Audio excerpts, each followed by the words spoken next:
ജീവിതത്തിനൊരു dead end ഉണ്ടോ? ജീവിതത്തിനൊരു dead end ഉണ്ട് എന്ന് നമ്മൾ പറയുന്നത് പലപ്പോഴും ഈ കല്ലറകൾ കണ്ടിട്ടായിരിക്കാം. എന്നാൽ ജീവിതത്തിനൊരു ഡെഡ് എൻഡ് ഇല്ല എന്നാണ് ഇന്നത്തെ വചനത്തിൽ ഈശോ പറയുന്നത്. സദുക്കായർ പുനരുദ്ധാനത്തിൽ അശേഷം വിശ്വസിച്ചിരുന്നില്ല.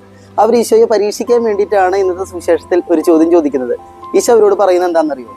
നിങ്ങൾക്ക് വിശുദ്ധ ലിഖിതങ്ങളും അറിയില്ല, കർത്താവിന്റെ ശക്തിയും അറിയില്ല. അതുകൊണ്ടാണ് നിങ്ങൾക്ക് തെറ്റുപറ്റിയിരിക്കുന്നത്. ദൈവം ആരുടെ ദൈവമാണ്? ജീവിച്ചിരിക്കുന്നവരുടെ ദൈവമാണ്, മരിച്ചവരുടെ ദൈവമല്ല. അങ്ങനെയാണെങ്കിൽ മരണമുണ്ടോ? മരണം ലോകത്തിൽ നിന്ന് മറ്റൊരു ലോകത്തിലേക്ക് കടക്കുന്ന ഒരു കവാടം മാത്രമല്ലേ? എല്ലാവരും ജീവിച്ചിരിക്കുന്നവരല്ലേ? തമ്പുരാൻ ജീവിച്ചിരിക്കുന്നവരുടെ ദൈവമാണെന്ന് ഈശോ പറയുമ്പോൾ അതുകൊണ്ടായിരിക്കണം വിശുദ്ധ ഫ്രാൻസിസ് മരണത്തെ സഹോദരി മരണമേ എന്നെ വന്ന് ആലിംഗനം ചെയ്താലും എന്ന് പറഞ്ഞ് സ്നേഹത്തോടെ മരണത്തെ കൈവരിച്ചത്. നമ്മുടെ ജീവിതത്തിനൊരു ഡെഡ് എൻഡ് ഇല്ല കേട്ടോ. ഈ കല്ലറകളിൽ നമ്മുടെ ജീവിതം അവസാനിക്കുന്നെന്ന് വിശ്വസിക്കുന്നവരാണ് നിങ്ങളെങ്കിൽ ഇനി അങ്ങ് മാറ്റിയേക്ക്. കർത്താവിന്റെ ശക്തിയെ തിരിച്ചറിയുക, വിശുദ്ധ ലിഖിതത്തെ തിരിച്ചറിയുക. നമ്മുടെ ജീവിതത്തിന്റെ അവസാനമില്ലാത്ത തമ്പുരാനോടൊപ്പമുള്ള ജീവിതത്തിലേക്ക് തിരിച്ചു വരിക.